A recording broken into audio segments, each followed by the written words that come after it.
there. Okay, should we let the gentleman here first? And then Mike. Yeah. Okay. Yeah. Do you have a mic for him, please?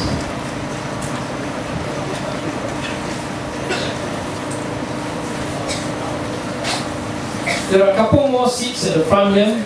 If you all, people standing at the back, please. There's one Senior seat here. citizens first. Okay. Good evening, Wong Chen Hannah and Wong Chen. My name is Vasudeva. I'd like to ask a question. What is your opinion concerning privatization projects that were done? Is it also your part, or you're going to take it back and make it part of the government policy? Thank you. Okay, thank you. Yeah, that is a very good question. Privatization. There are two concepts that we have to balance. One is this idea of sanctity of contract. That means whatever the Malaysian government signed, when we become the government, we will inherit that problem. Yeah? And at the same time, there's also this concept in law called unconscionable contract. A contract which is absolutely obscene, providing obscene profits to certain company. Now, these companies are very smart. You know, as a corporate lawyer, I know how they operate. I haven't had the privilege to plan out their financial planning, but I know how they operate. This is what they do. Let's take the example of an IPP, independent power plant. Yeah, the independent power plant owner. First, they don't have money. They all start like that. This Malaysian style of business. They got some cable, some connection to some person in power. Yeah, they get the contract. They then flip it to the big companies to build it, mostly Alstrom, you know, ADB, those kind of big companies that will build it for them. And then they get a borrowing from the bank. The bank will borrow them, will lend them 100% on what they need to borrow. So say the project is 1 billion, the bank will give them $1 billion. Okay? Because once they generate electricity, the government has to take everything that they generate. Sometimes the government don't even have to tell them to generate any electricity. The government will pay them for the capacity payment. In fact, some of these plants are not even running, and yet the government have to pay them. Yeah, because these plants are considered on standby in case one or two of the power plants shut down. These power plants will then kick in.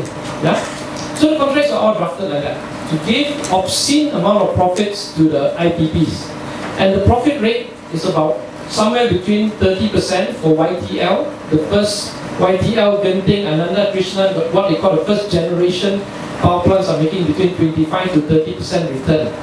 That is obscene amount of money. Yeah? The standard international rate is between 11 to 13%. You know, and these guys are making 25 to 30. Yeah? Now the second generation power plant, which you see now, a bit lower. They're hitting the range of about 17% return, still above international rate. And the third generation that we're seeing now is come down a bit more to somewhere between 15. Now, what do we do? These IPP owners are very smart. First, they took a loan because they got cash flow coming in continuously every second of the day from the power generation. They take that and they pare down their debt in the level of the borrowing from the bank. And then some smart lawyer or accountant in the bank told them, you guys got money coming in 21 years, right? So why don't you put forward all your profit? We'll issue you bonds. You put forward all your profit, you cash out now. Say if you're standing to make 50 billion, you use a net present value evaluation of that 50 billion and say it's worth 7 billion or 8 billion today. Cash straight away, cash upfront. So they take the 7 billion, they park it overseas, buy new assets, do whatever they want, and what you have now is all the earnings of the company are held by bonds, are held in the form of bonds, in coupons that you have to pay, in the interest rate that you have to service. Now, this is a poison pill. It's designed to defeat people like us coming into power, trying to cancel the contract. Because once you cancel it, the company already took out the money, cabut already. All the Tan Sri, Dato Sri already bought their house in London. Yeah? They took that money, it's gone. What is left is the international bondholders holding this 21 years earnings coming in. If we cancel that, the whole bond market of Malaysia will collapse. Yeah? They will start to ask, hey, your agreement has your government does not respect sanctity of contract. See? This is the end game that they're playing with us. We know. and we'll find a way to break it, and I can show you. We will find a way to break it. The only way to do it is you have to settle the bondholders. If the rate is 6%, 7%, you just have to pay. Otherwise, all your bonds will collapse. Other bonds, infrastructure bonds, whatever type of bonds, it will collapse. And what will happen is, it will be catastrophic for the country. The rating, the national debt rating, will drop to BBB. Now it's AA minus. Once it drops, whatever we borrow as a nation will go up from 4.5% to 8% a year. And that's going to be a tremendous tax on the interest that we earn. Okay, to cut the long story short, we are stuck. We are stuck. Yeah? We are stuck because these guys, 10 years ahead of us, they really sold out already. So when we go in there, the only recourse we have is to trace the people who made all these money, so we parked it overseas, and to go after them one by one. Yeah? So, I know the public is calling for blood, but it will take time. It will take time because we cannot upset the bond market, we cannot upset the financial system, but we'll go after them one by one. But we have to reach a point where we have to see whether it's cost beneficial to the country to go after these tycoons. Yeah? Because the real challenge is for us is to grow the economy, and we put our best brains to hunt down these people. We're doing a disservice to the rest of you. We learned this from the Philippines when Marcos fell, and Marcos stole reportedly about 30 billion. They went after him for 25 years. And Imelda Marcos is back as a senator, you can believe it or not. And all they got was $300 million US. They spent probably $300 million chasing them also. With today's financial system, with British Virgin Island, Cayman Island accounts, Swiss banks, Singapore banks, you just cannot fight them. You just cannot fight them. So what we have to do is, we have to shame them and we have to get them to pay back the money, but we have the bigger picture to grow the economy first. Okay? Okay?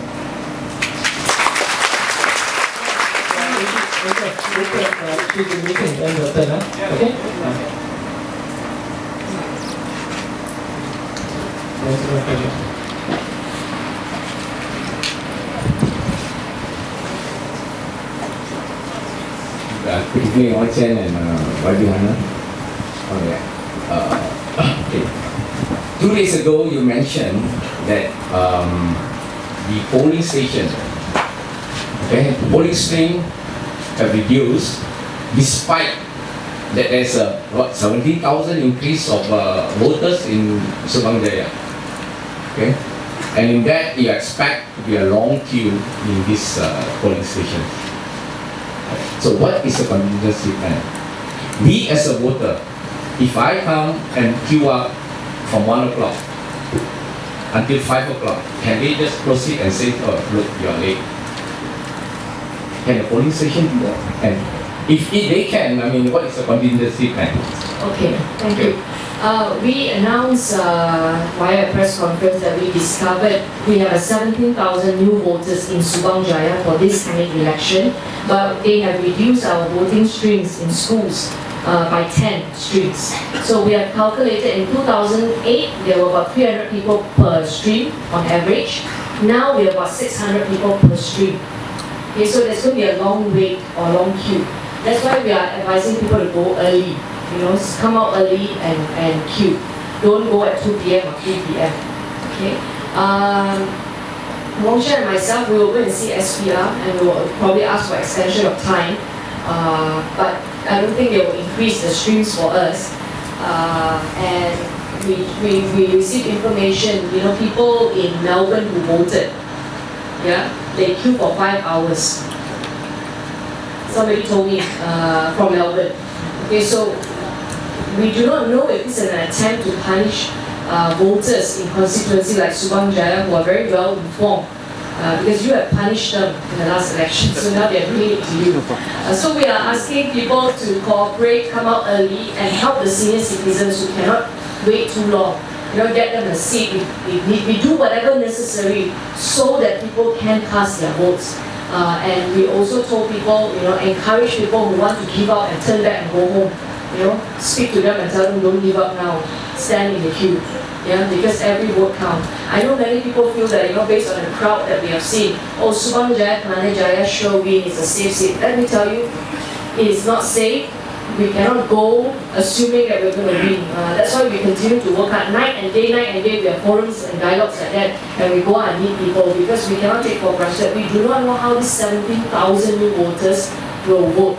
The last election I had 13,000 majority, but now I have a 17,000 new voters increase.